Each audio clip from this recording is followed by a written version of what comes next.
Buenas tardes, abogada y compañeros. Somos el grupo número 6. El tema del cual les estaremos exponiendo es sobre la suspensión de los contratos de trabajo. Disposiciones que las encontramos dentro del Código de Trabajo y que desarrollaremos como parte de la clase de Derecho Laboral Especial.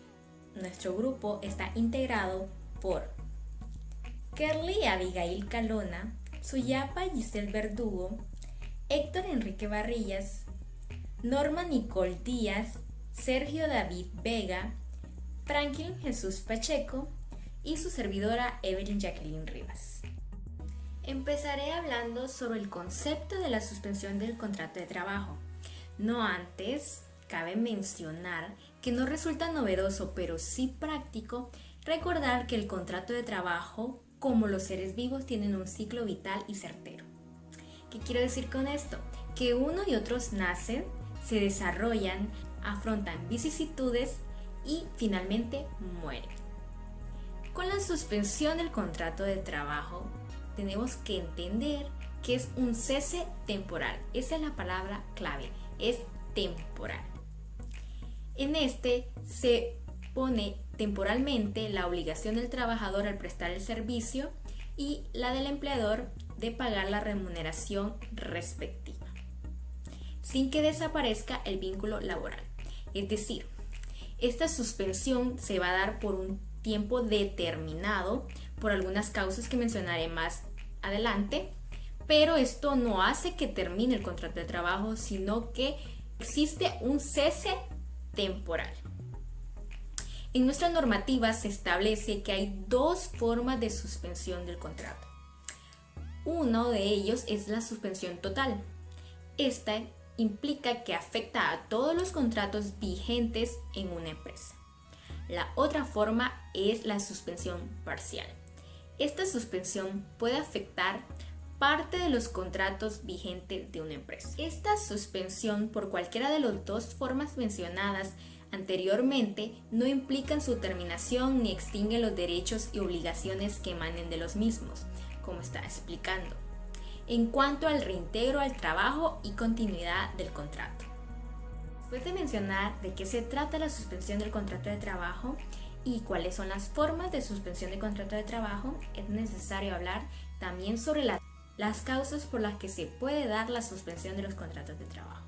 Sin responsabilidad de las partes, en las siguientes causas que mencionaré establecen el motivo por el cual los contratos pueden ser objeto de suspensión. Número 1. La falta de materia prima o fuerza motriz en la negociación, siempre que no fuera imputable al patrono. Número 2. La fuerza mayor o caso fortuito, cuando traiga como consecuencia necesaria, inmediata y directa la suspensión del trabajo. Número 3.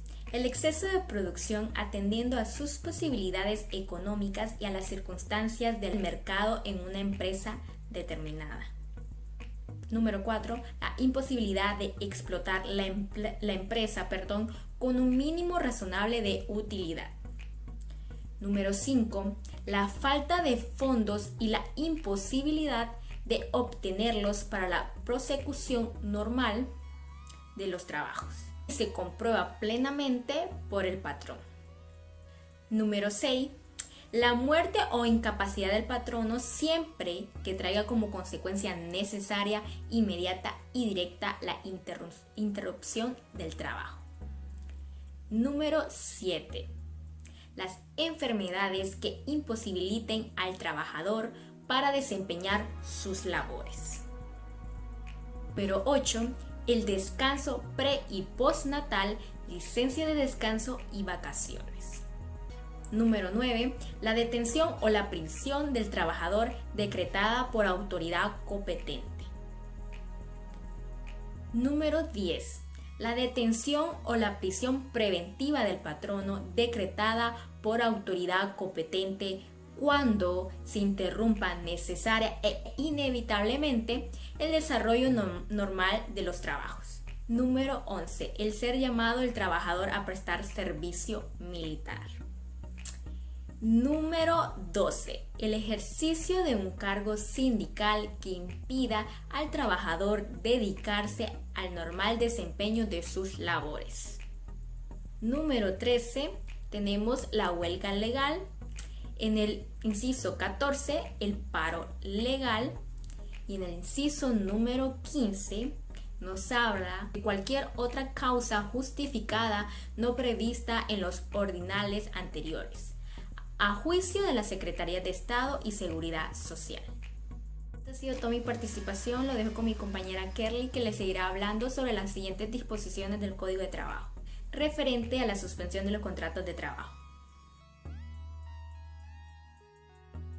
Buenas noches, mi nombre es Kerly Abigail Calona Lazo, soy integrante del grupo número 6 de la clase de Derecho Laboral Especial. Yo les voy a hablar del artículo 101 y 102 del Código de Trabajo, que lo que es el artículo 101 nos habla de los efectos de la suspensión. ¿Cuáles son los efectos que causa pues lo que es la suspensión?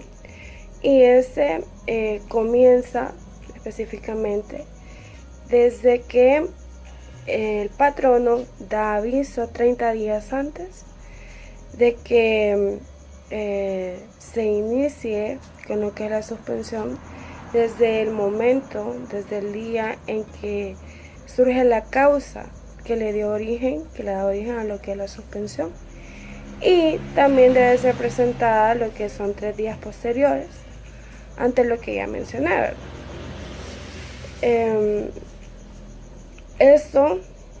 El objetivo básicamente de lo que es una suspensión es para mantener un balance y no afectar ni a los trabajadores ni al patrono.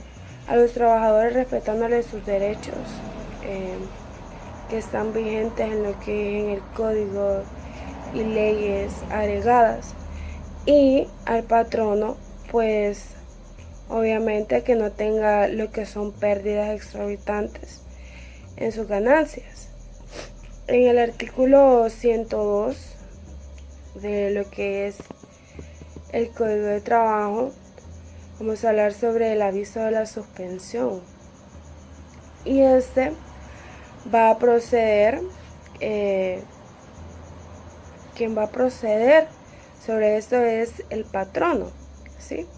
El patrono tiene lo que es la responsabilidad de comunicarle al empleado. Se le va a comunicar 30 días antes de interrumpir sus labores. Ese es el tiempo estipulado, 30 días antes. Y si en un caso interrumpe lo que son sus labores antes de los días del día ya estipulado, entonces va a tener que pagar. Digamos, si lo comunicó 20 días, solo faltaban 10 para que se cumplieran los 30, entonces el patrono tiene la responsabilidad de indemnizar a sus trabajadores con esos 10 días que no se les dio para que se completaran los 30 estipulados por ley.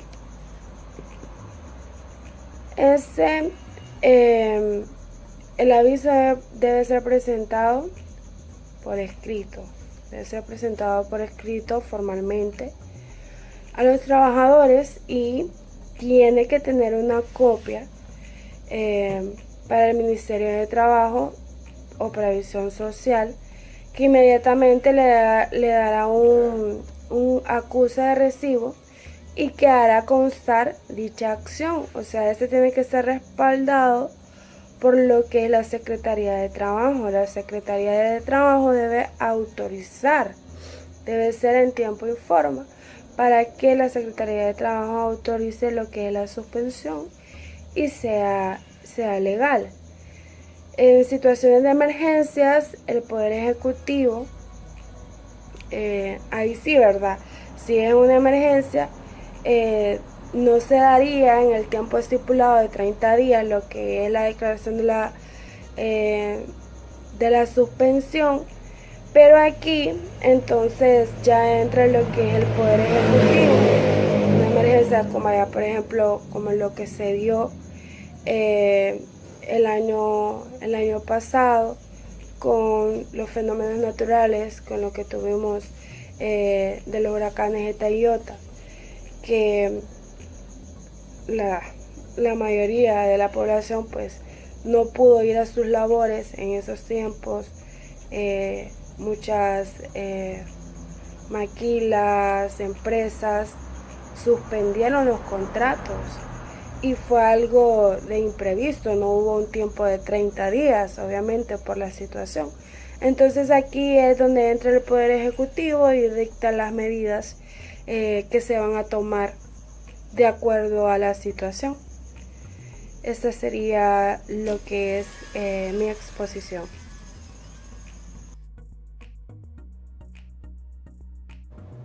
Buen día, abogado. Mi nombre es Vía Paiser Verdugo. Soy integrante del grupo número 6, en el cual hemos estado hablando acerca de la suspensión de los contratos de trabajo.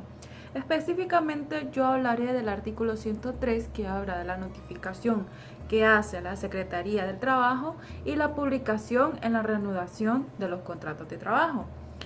Entonces, en el artículo 103 nosotros vemos acerca de la reanudación de los contratos de trabajo. Eso trata acerca de la reincorporación de las actividades que hace o que ha realizado anteriormente el trabajador.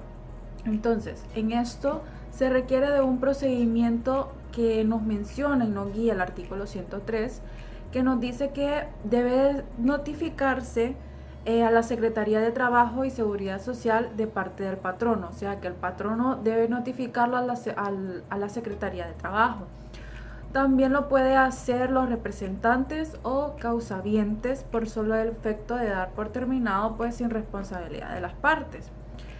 Entonces analizamos que como este es un ente fundamental, la Secretaría de Trabajo, pues son ellos quienes se los notifica la reanudación de los trabajos, como decía, ya sea por los patronos, y debe de ser en un lapso de 30 días después de la recepción de la correspondiente notificación escrita por la mencionada oficina, o sea, la Secretaría de Trabajo.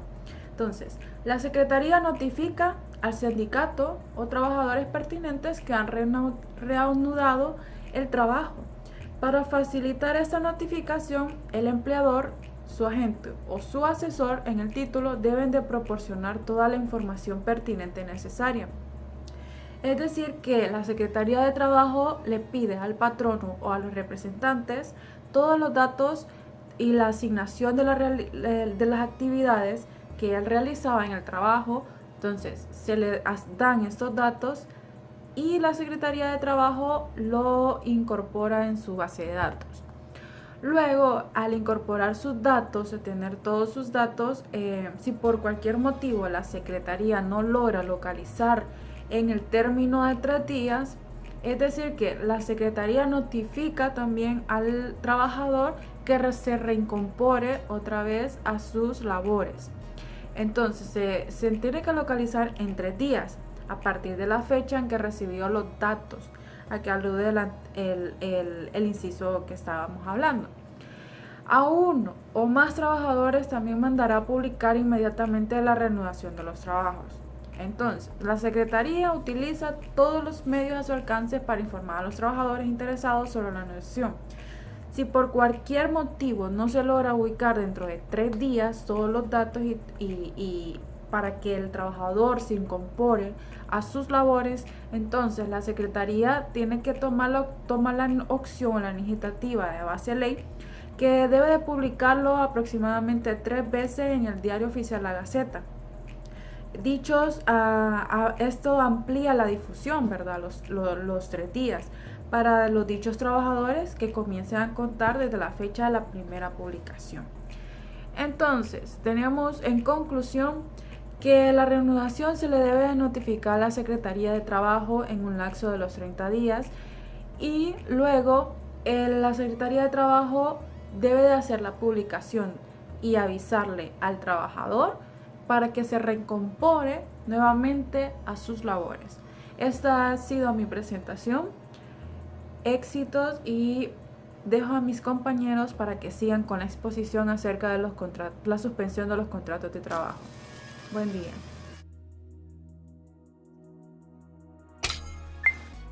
Hola, mi nombre es Héctor Enrique Varías Rivera y en esta ocasión estaremos hablando y comentando sobre el artículo 104 del Código de Trabajo.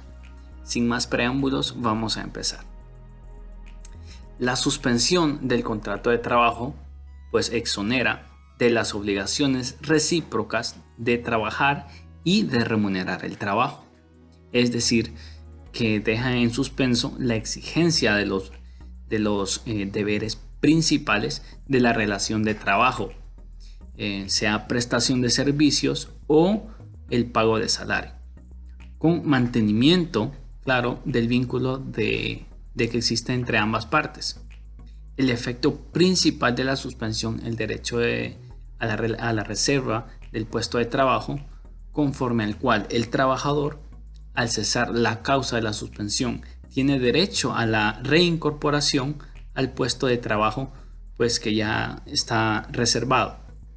En el artículo 100, en el párrafo 7 para ser específico, si el trabajador es víctima de una enfermedad no profesional o accidente de trabajo, pues este tiene derecho a suspender su contrato de trabajo en consecuencia por un máximo de 6 meses, y después de lo cual el empleador puede rescindir de su trabajo. El contrato pues no tiene ninguna responsabilidad, salvo el reglamento especial o amparado por la Ley de Seguridad Social.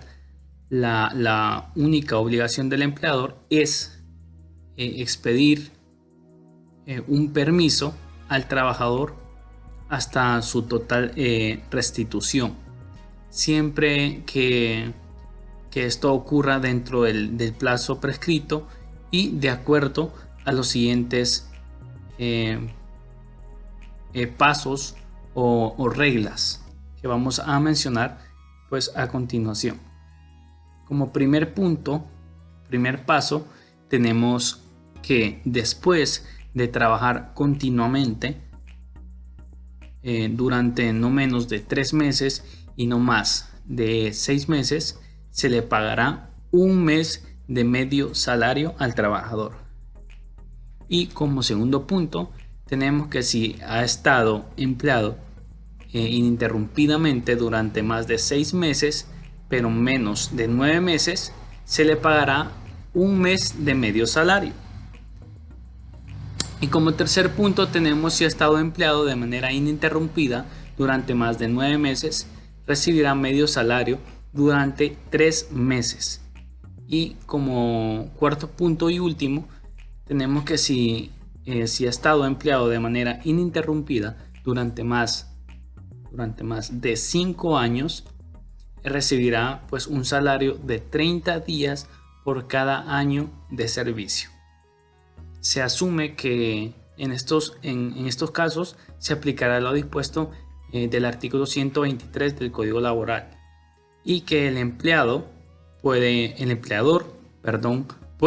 contratar temporalmente a otro trabajador durante la suspensión del contrato y despedirlo por causas ajenas pues a su voluntad y que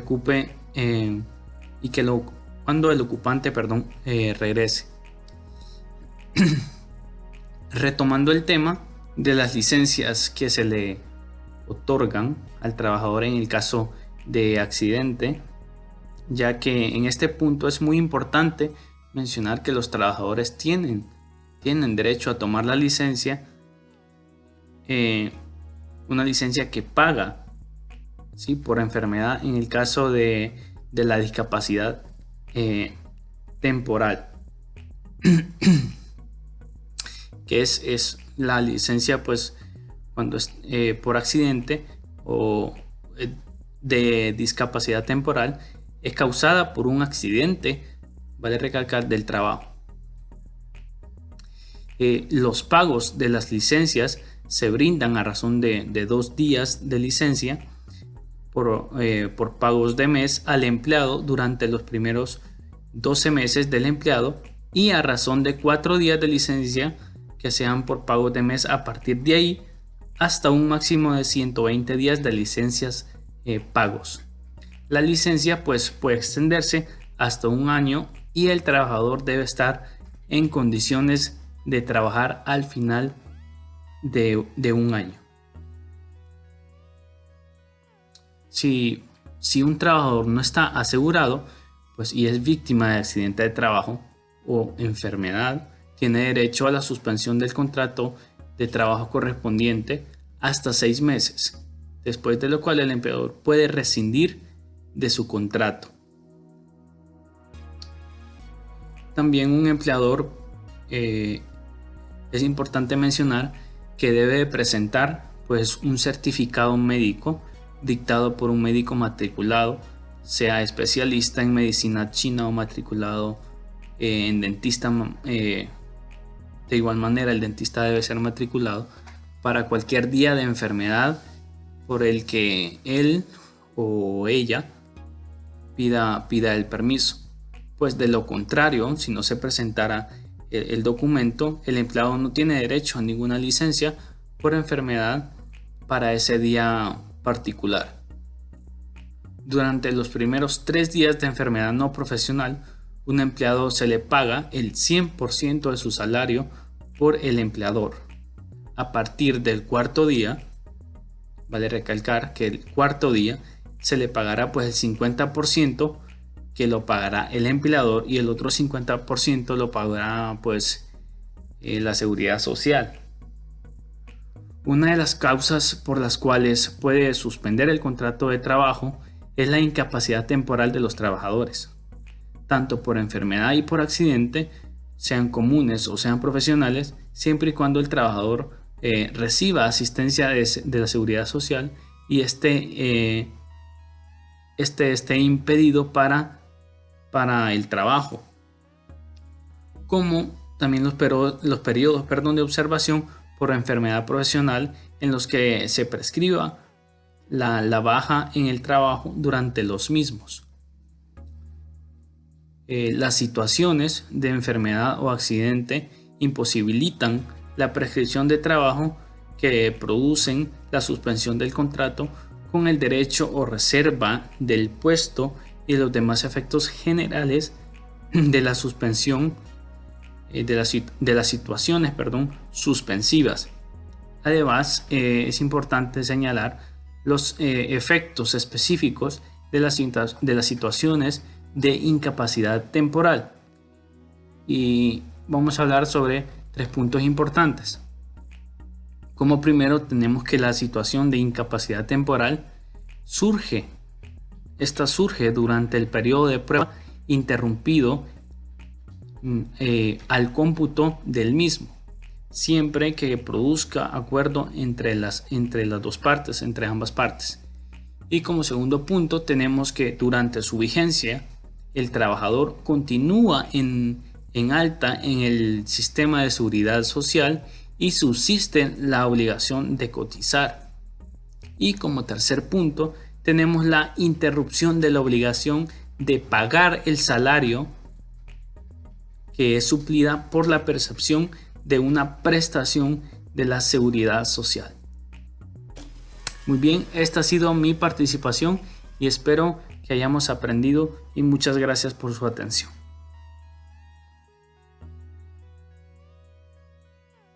Muy buenas a todos, mi nombre es Norma Nicole Díaz Ochoa. En esta oportunidad tengo la intención de explicarles un poco más sobre los artículos 105 y 106 presentes en nuestro Código de Trabajo en Honduras. Iniciamos entonces con lo establecido en el artículo 105. Cuando haya concluido el periodo de 6 meses, el patrono dará por finalizado el contrato, pero no sin antes cubrir al trabajador el impuesto de preaviso, auxilio de cesantía e indemnizaciones que le corresponden en virtud de disposiciones finales. Continuamos entonces con el artículo 106, que establece que el trabajador debe brindar aviso al patrono dentro de los 5 días siguientes a la detención y estará obligado a reanudar su trabajo dentro de los 2 días siguientes de haber sido puesto en libertad. El incumplimiento de estas obligaciones por un periodo mayor de 6 meses llevará a cabo la terminación del contrato. Esto ha sido todo de mi parte. Espero les haya agradado. Muchas gracias.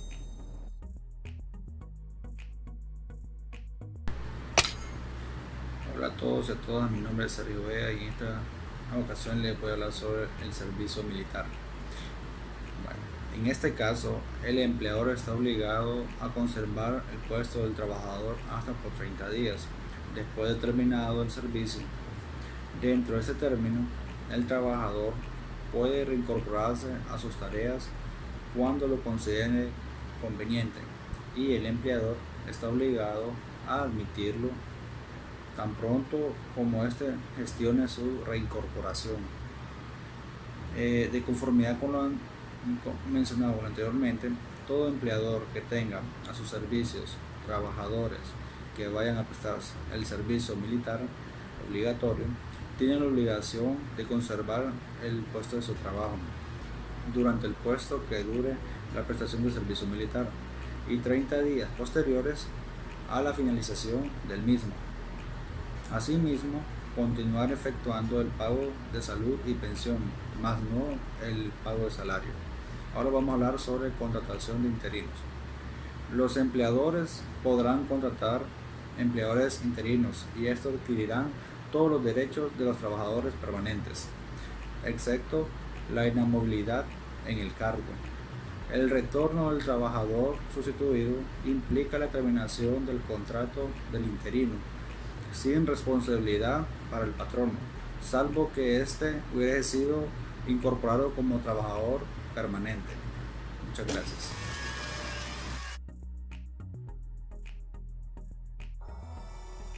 Muy buenas tardes, mi nombre es Franklin Pacheco, soy integrante del grupo número 6 y voy a hablar acerca de los paros y huelgas legales como causa de suspensión y lo que sucede cuando se da un despido injustificado en medio de una suspensión de un contrato. Cuando existe una suspensión en vigencia iniciada por un paro de labores o una huelga legales, se maneja como dispuesto en el título séptimo, conflictos colectivos de trabajo del Código del Trabajo. En este capítulo encontramos la forma en que se debe llevar a cabo dichas acciones para que puedan estar enmarcadas dentro de lo que este código establece y no menoscabar los derechos de los trabajadores y de los patronos. Estos términos son usualmente utilizados de forma equivocada y es que generalmente no se sabe cuál es la diferencia entre la huelga y el paro. Por huelga entendemos que es una suspensión colectiva, temporal y pacífica del trabajo, efectuada por los trabajadores en un establecimiento o empresa con fines económicos y profesionales.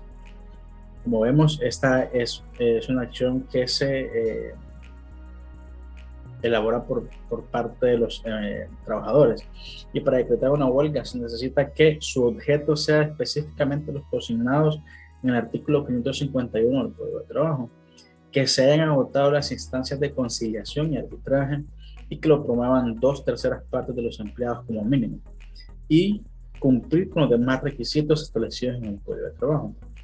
Ahora, ¿cuáles son esos objetos de huelga que son permitidos? El primero es que exigir el equilibrio entre los factores de producción, para que de esta manera se pueda obtener una simetría entre los derechos de ellos como empleados respecto a los de su patrono. La siguiente es obtener el patrono la celebración o el cumplimiento del contrato de las convenciones colectivas del trabajo. O sea, todas esas cosas que se han convenido y que tal vez en ese momento no se están cumpliendo, la huelga puede buscar ese objeto para poder exigirlo. Exigir las revisiones de contratos o convenciones colectivas al terminar el tiempo de su vigencia en los términos y casos en los que el código establece. Ahora, ¿cuáles son los efectos jurídicos de la huelga? La huelga legal tiene como consecuencia la suspensión de los contratos de trabajo de la empresa o lugar de trabajo donde se presenta. Esta suspensión tiene validez por el tiempo que dure dicha huelga, y como es sabido debido a lo que hemos estudiado, esta suspensión no pone fin ni extingue los derechos y obligaciones que emanan de los contratos que están en suspensión. Ahora vamos a lo que es el paro. Por paro entendemos que es la suspensión temporal, parcial o total del trabajo ordenada por el patrono en forma pacífica y con el exclusivo propósito de defender sus intereses económicos y sociales. Como hemos visto, la huelga es motivada por los empleados y el paro es promovido por los patronos.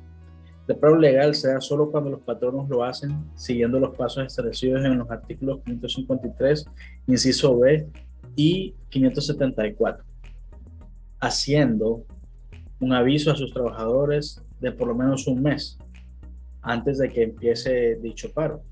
En este tiempo, los trabajadores pueden, si así lo desean, dar por terminado su contrato de trabajo sin ninguna responsabilidad para las partes. Pero para los trabajadores que no dieron por terminado su contrato de trabajo, este se mantendrá en suspensión por el tiempo que dura el paro legal. Y de igual manera, esta suspensión no extingue las obligaciones y derechos que emanan del mismo. Pero los empleados no podrán, en este caso, reclamar pago durante la duración de este paro. Los paros son justos cuando las causas que los generan son imputables a los trabajadores, pero si estas causas son imputables al patrono, es un paro injusto. Y en este caso los trabajadores pueden hacer tres cosas. Primero, solicitar el reinicio inmediato de sus labores. Segundo, exigir el pago de los salarios dejados de percibir durante el tiempo que duró el paro injusto. Y tercero, la empresa se expone a que se le imponga una multa por parte de la autoridad competente. Ahora, cuando se da un despido injustificado durante una suspensión, cada empleado tiene, en este caso, tiene derecho a perseguir jurídicamente al empleador para reclamar sus derechos como ser la remuneración debida durante la suspensión en el tiempo que transcurra y la solución del conflicto y demás indemnizaciones o la reintegración a su puesto de trabajo. Él tendrá la potestad de elegir qué acciones tomar. Recordemos que en este caso que es injustificado, el trabajador puede entablar una demanda o inicialmente hacer una conciliación con el empleador para así de esta manera poder llegar a una solución pronta del problema. Esta es mi participación. Hasta luego.